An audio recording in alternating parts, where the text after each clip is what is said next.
Hi,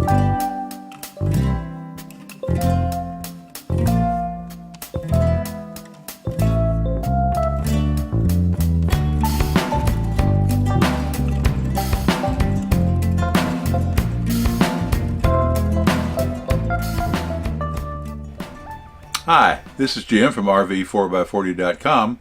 Welcome back to our channel. Today we're going to cover one of the most exciting things that there is to do in Alaska, and that is go take a visit to Denali National Park and Preserve, and also go see Denali the mountain. Denali is the third tallest peak in the world. It's the tallest peak in North America. At its height, it is measured as 20,310 feet. And I don't know exactly how you measure a mountain that tall, but that's what the officials say its height is. The tallest mountain in the world is in the Himalayas, and it's Mount Everest, which has a peak of 29,029 feet. So it's significantly taller. However, in terms of measuring the height of the mountain, and what we're talking about there is the distance from the flat base around the mountain to its peak, and Denali is actually taller in that sense than Mount Everest is. It's 18,000 feet above itself, and it was above its base, whereas Mount Everest is only about 15,300 feet above its base. So if you went to go climb a mountain, you'd have about 3,000 more feet to climb from the bottom to the top of Denali than you would if you tried to climb Mount Everest. Very interesting fact to me. The Denali National Park and Preserve is 6,075,030 acres. I'm sure that was very carefully measured by someone, but that's the official size of the park. And interestingly enough, when we were there was an estimated population of 72 wolves occupying over 6 million acres of land. That works out to one wolf for every 84,375 acres, if you care about that statistic. We were fortunate enough to see two of these creatures trying to take down a caribou that was live. Of course, he could easily outrun two because the pack wasn't big enough with only two wolves to surround him and keep him and take him down. They also tried to take away a caribou kill from a grizzly bear who was sitting there having his lunch and protecting that. And again, the two wolves against one grizzly was not an even match, and the grizzly eventually drove them off. Interesting things to watch those we went through. So what we're going to do is take you on a tour through the park, some of the sights that we saw, some of the animals we saw, and give you some more information about getting around in the park the way we did. It was an interesting experience, and one that if you at all have a chance to do, I encourage anyone, first of all, to visit Alaska. It's a fabulous place to go visit. And of course, if you're there, you're going to want to go see Denali, because that is the #1 attraction up there in the entire state. In the last year I could get figures for, which was 2017, there were 630,000 plus visitors to Denali National Park. And so you also have to figure that that's not spread out evenly through the year, because the tourist season is probably from at the earliest March and the latest October. So it's 5 or 6 months long, so that number of visitors is all concentrated in that space. Denali Village is where a lot of the hotels are. The cruise lines have their own buses that come up on a regular basis, and they have the hotels there that they use for their people when they're off the cruise ship. So it's an interesting place. It's a very busy place. There's a fair amount of traffic given the size of the town, but no problems there, and it was a wonderful place to visit. We were camped in a campground right in Denali Park, so we had very easy access to just a few miles down to the park entrance. And we'll talk about how you get around in the park later on in the video.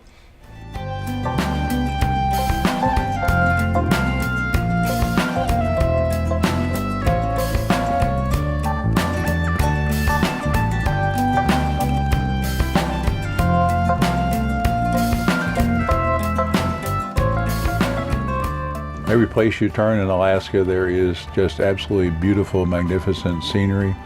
There are mountains all over the place. This particular flower is called a fireweed, so called because it's one of the first plants to come back into an area after there's a forest fire, and it grows very rapidly. It grows profusely all over the state. They're very beautiful. And these, I believe, are white cedar trees, but in any event, there are trees like these just around the entire state. Broad vistas, mountains in the background, trees in the foreground. You can see to the right there's a braided river, as they're called. They're braided because they don't cut a deep channel because of the permafrost at the bottom of the riverbed, and so they are braided. The channels will move around when the spring and summer snow melts come, and there's a lot more water coming down through the river. But they're there. They're fairly shallow. They're very wide, broad river bottoms, and you can see why they're threaded or braided rivers, as the locals call them.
Wildlife, of course, is abundant, from this little guy who's a willow ptarmigan.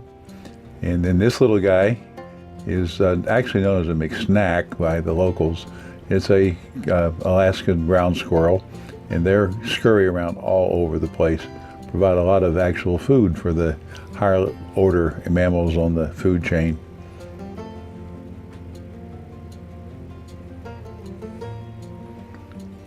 Caribou abound throughout Alaska and throughout the park. This is one guy just walking down the road in front of our bus. We had to slow down and wait for him to get out of the way. And of course, one of the favorite animals for most people are the moose. This is a big bull that we found out in the woods, just munching along on the leaves and the trees and so forth. Great, beautiful animal.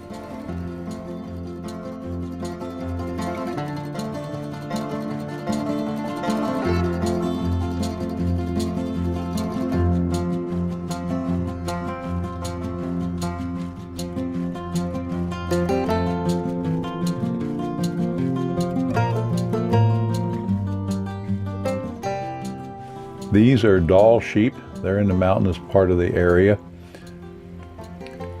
And we get surrounded by a large herd of caribou. These are females and young ones. That's what forms in the herds. The males you'll see in groups of either solitary or groups of 2, 3, 4 at the most males at one time. But this was a huge herd of probably 150, 200 caribou out wandering through a field.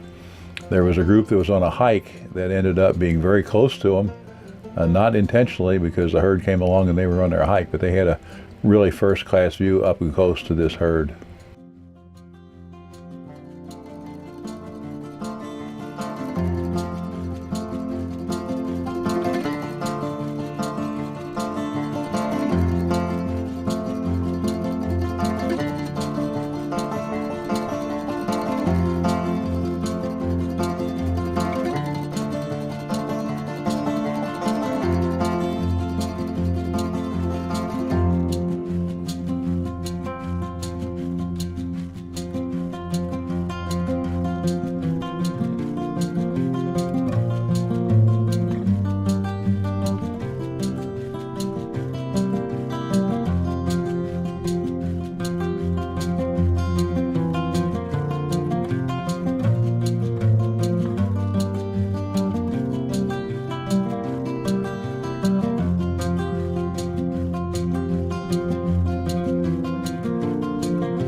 This was a pair of male caribous out appearing to be a group of two, the young one with the spike horns you can see, and then the older guy with the big rack. And they were wandering around, chewing on the grass and having a good time.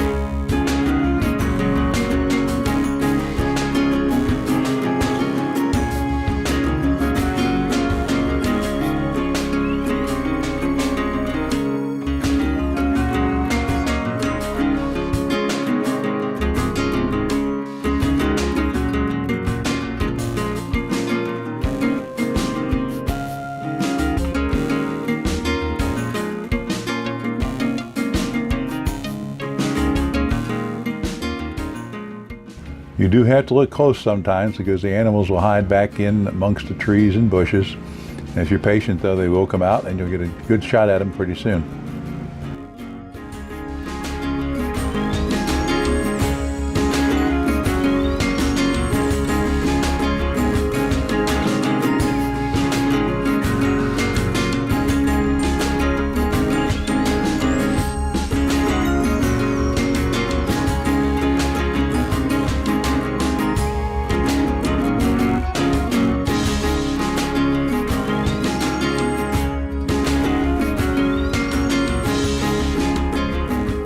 Here we are, we're actually near Kasuji Ken campground in Denali State Park, and way in the background in the mountains up there, that is Denali hidden back in the clouds behind us. We're about 150 miles away from the mountaintop there.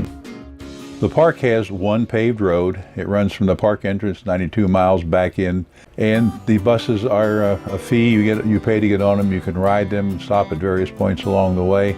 They're basically school buses. They're painted green instead of yellow, but they're not all that comfortable, but they're okay. You can get where you're going to go, and you're not allowed to drive a car past the first 15 miles.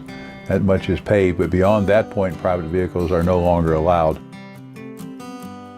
This is one of the longer buses, the Kantishna Experience, which is really a very long day ride. It covers the full 92 miles back into the wilderness, 92 and a half according to the sign, and there's my proof positive that I made it to the end of the road on the bus and turned around and came back. The highlight of any visit to Denali is the chance to see the bears. These are inland brown bears, if you want that term for it, also commonly called grizzlies. They're called grizzlies because many of them get a white tip or a fairly long white tinge to their coat, even though they're called brown bears. But if you're familiar with bears, brown bears can come in any color from black to almost white, and black bears can come from any color almost to black and up into a lot of browns. We caught these two youngsters playing in a stream. Mama was in there a minute ago in the picture, but they were having a good old time just playing in the water.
In general, wolves are somewhat hard to see in the park.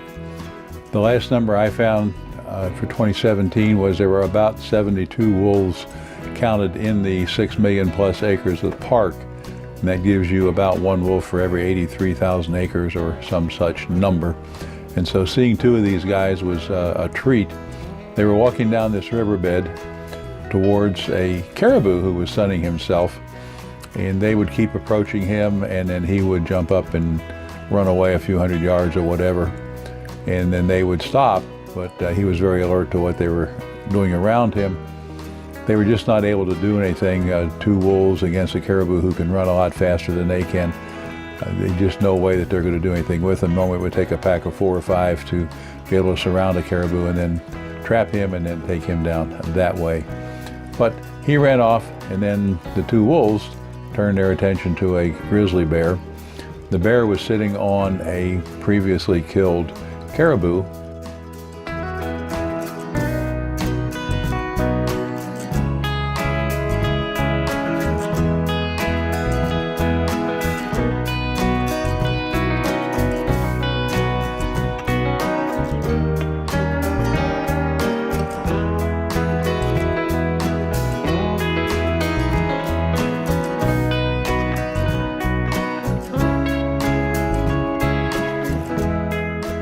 After the wolves gave up on the caribou because he ran off, they decided they would tackle this grizzly bear who was sitting on an older caribou kill, perhaps one the wolves had killed earlier, and they came back for it. But in any event, he was not going to give up his lunch. They tried to chase him off of it, and he basically ignored him, and eventually they gave up and went away.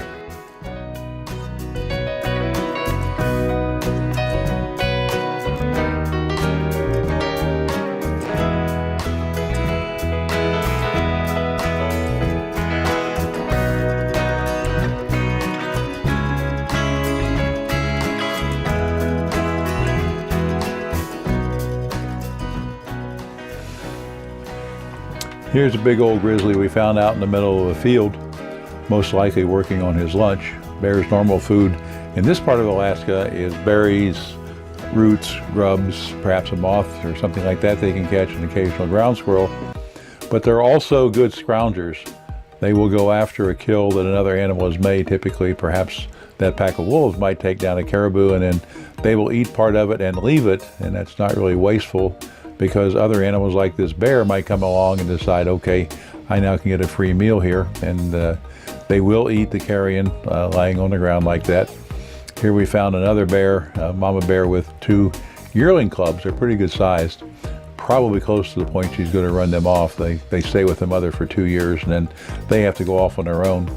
And they were out in this riverbank with this caribou that was lying there, mostly eaten, but enough food left that they were playing around and having lunch and watching what was going on. You can see that even the younger ones are starting to get that grizzled look. The tips of their fur are starting to turn a much lighter blonde color with the darker fur underneath. That's where they get their characteristic name, calling them grizzly bears, although it's not a scientific term. It's used a lot up in the North Country to describe these particular kinds of brown bears.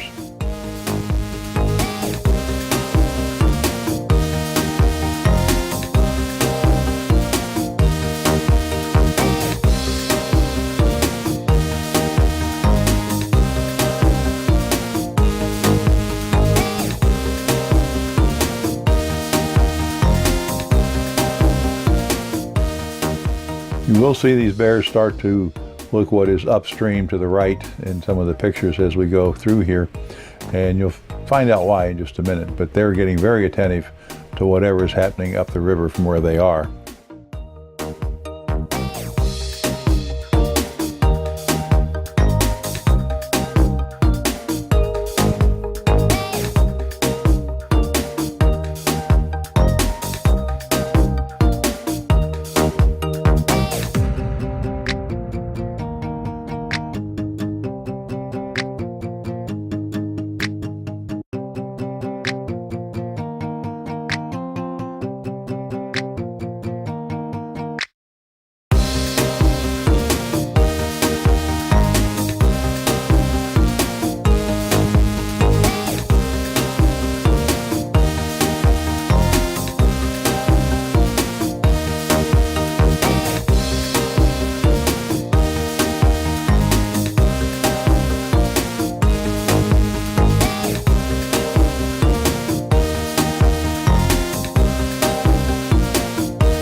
here is what they were starting to pay attention to. This is a large male bear coming down the river towards the kill that they've been feeding on, and he is not going to be happy about the other bears eating his lunch.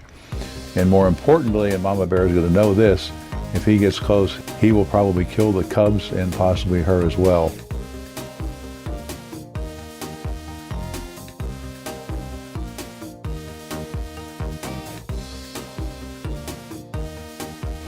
So at this point, they figured out what's going on, and Mama says, it is time to scat and leave this stuff behind.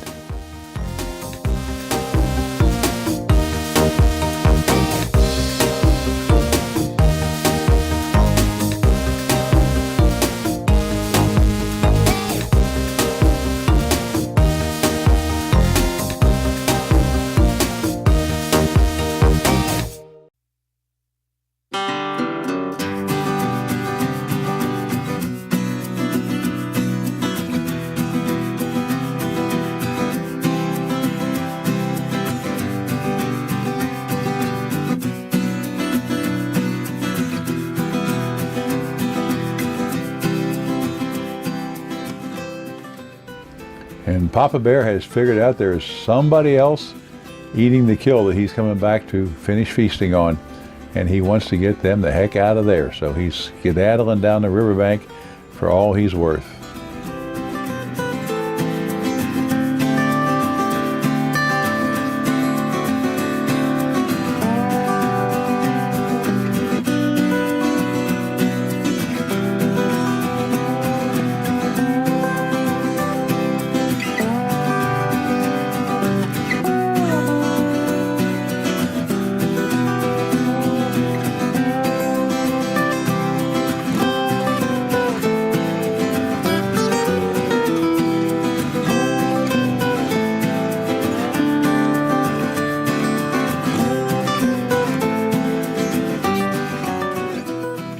And here's what everybody comes to Alaska to see, Denali. These pictures are taken when it's pretty well occluded. That's the North Peak on the right and the South Peak on the left when you can see it. But the mountain is so big that it makes its own weather. It can be totally different around the mountain than what it is all the way around it. So you can see in the pictures in the foreground, they're very, very clear. And the mountain here is pretty well shrouded in clouds around the top, and they billow up and they move in and out. We were fortunate the first day out on our shorter trip that we took before I took the long 92-mile trip to see the mountain, and it was clear. You'll see some pictures from that part of the trip in a little bit, but the clouds move in and out. There's the North Peak on the right, the South Peak on the left is behind the cloud. So it is something that not everybody gets to see. There are both peaks visible in that particular shot. So not everybody gets a chance to see the mountain. In fact, what they tell us is only about 30% of the people who come to Denali actually get to see the mountain itself without clouds of some kind around it. In other words, a wide open picture. These are more typical with clouds in it, but it is a magnificent sight to see, and it's unbelievable. We're still, in these pictures, probably 70, 80 miles away from the mountain itself.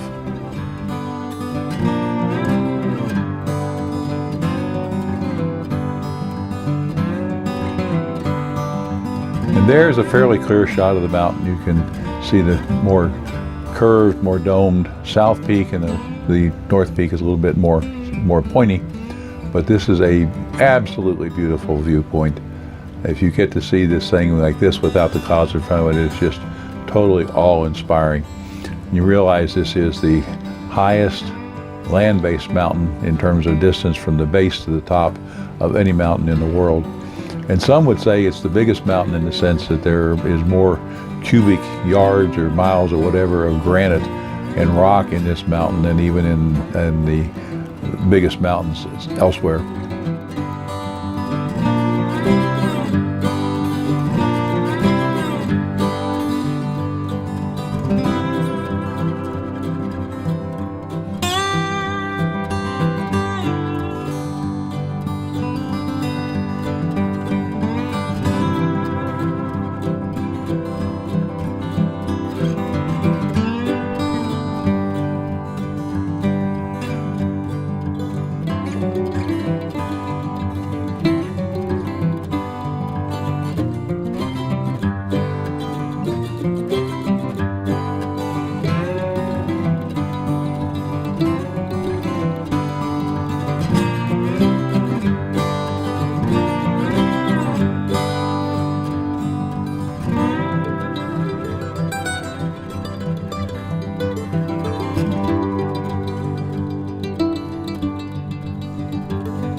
There you have our visit to Denali National Park and Preserve.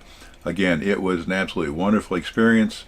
The buses are not the most comfortable way to travel. They're, as I said earlier, they're basically school buses that are used. They're not painted yellow, they're painted other colors. But the system is fairly effective. You can get on and off of different buses at different spots. Sometimes you might have to pay an extra fee. In our case, we decided to, instead of taking it to a stop, we had planned on to take it to the end of that particular line. So we had to pay an extra fee when we got on and continued on instead of turning around and going back with the bus. But it's an easy way to travel around there, and of course you don't have to drive. It does keep the amount of traffic and pollution, all that kind of stuff down in the park. So it's the way the Park Service has done this for several years, and it's a very effective way to do it. The long ride to the Krishnana's experience, if I said that word right, is a 92-mile trip. It's 11 to 13 hours on one of those buses. There's several stops, and part of that time will depend on what wildlife you see and how long the bus driver stops for it. But if you got the stamina for it, it was a great trip. I did it myself. Chris decided not to go on that particular one, but I had a thoroughly good time, and some of the pictures you've seen came from that trip as well as the one she and I took together on a shorter bus ride.